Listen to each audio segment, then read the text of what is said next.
Gujarat Titans have beaten the Rajasthan Royals by a margin of 58 runs. Hear that again?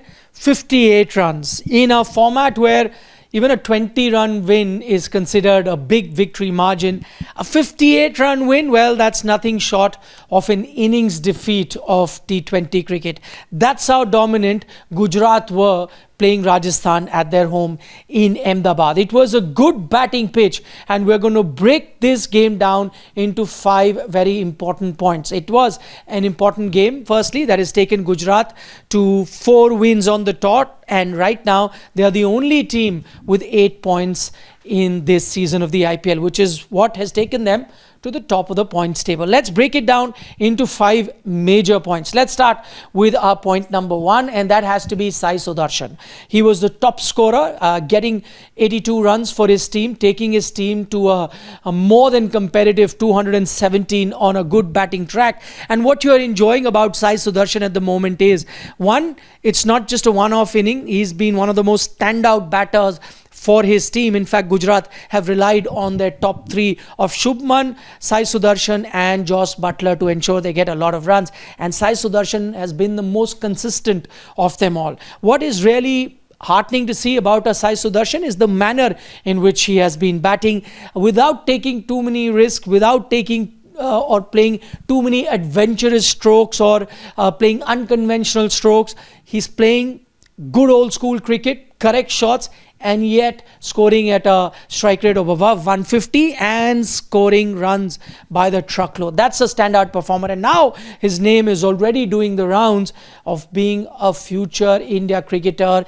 in all formats. He does well in the red ball format. He can be looked at in the ODI game as well, and even in T20 cricket, where your team is not really signed and sealed, he could then be fighting for a spot if he continues to have a good IPL.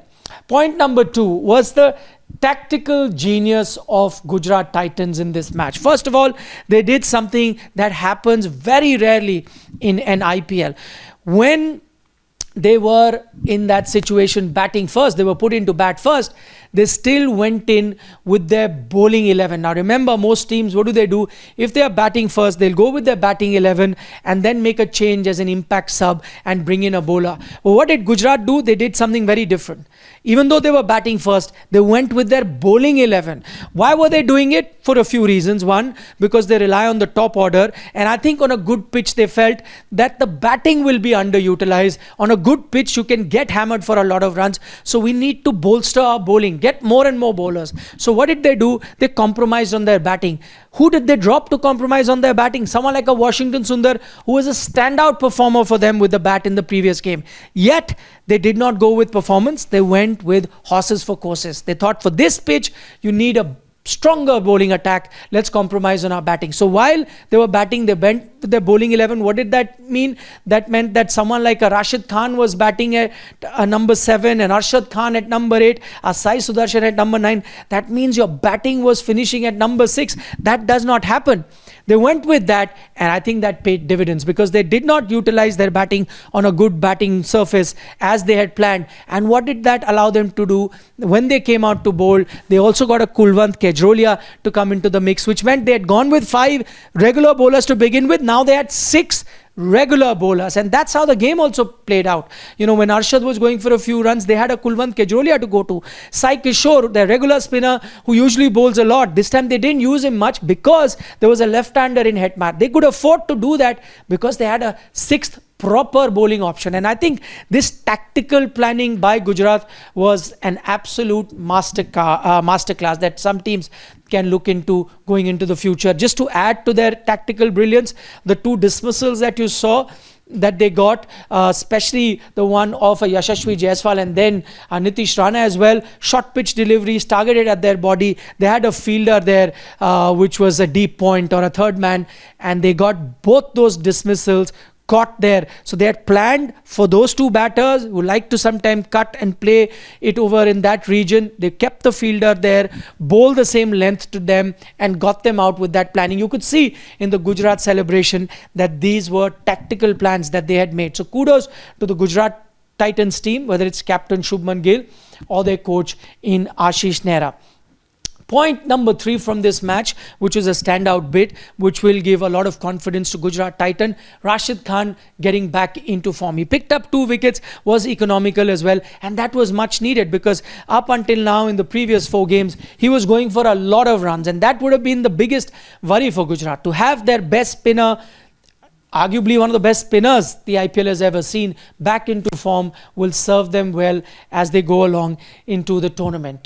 Turning attention to point number 4, and this is a positive for Rajasthan, and that even though they would have lost, I think the standout performer was Jofra Archer. Remember, Jofra Archer before this has come under criticism for not really being there at the IPL. Many thought that he was mostly sleepwalking through the IPL, such a good bowler at the international level.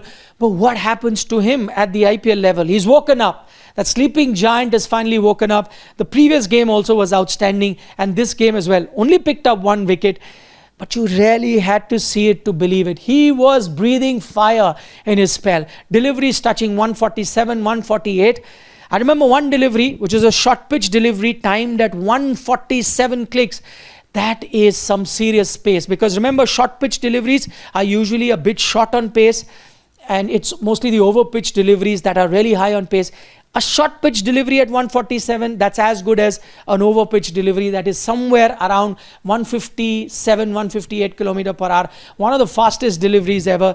And Sai Sudharsan, the man in form, actually had to face that delivery. He was late on his shot, got some runs, but really late on his shot. And you don't blame him. Absolute masterclass. If you missed out on watching that game, I suggest you see the highlights or the replay of that match. That Jofra Archer spell, absolutely box office. And final point on this match, point number 5, and there was a bit of a controversy with Riyan Parag. He did play a few good shots, but he was dismissed, caught behind. The controversy was that Riyan Parag took a review for that caught behind. There was a noise, but interestingly the replay showed that his bat was also hitting the ground almost at the same time when the ball was going past his bat. If you ask me for my personal opinion, I think it was out because you see that dismissal closely. There are 2 spikes, right, one after the other. The first one is a small one, the second one is a bit higher, and I think both things happened. His bat also hit the ground, but the ball also took the edge of the bat, and because of that there was a bit of a debate, and Riyan Parag was also seen in conversation with the umpire, clearly not happy with the decision. But as I said, if you ask me, I think that was out. Give us a like if you're enjoying our content right here on Sports Today. For the moment, this is Nikhil Naz signing off.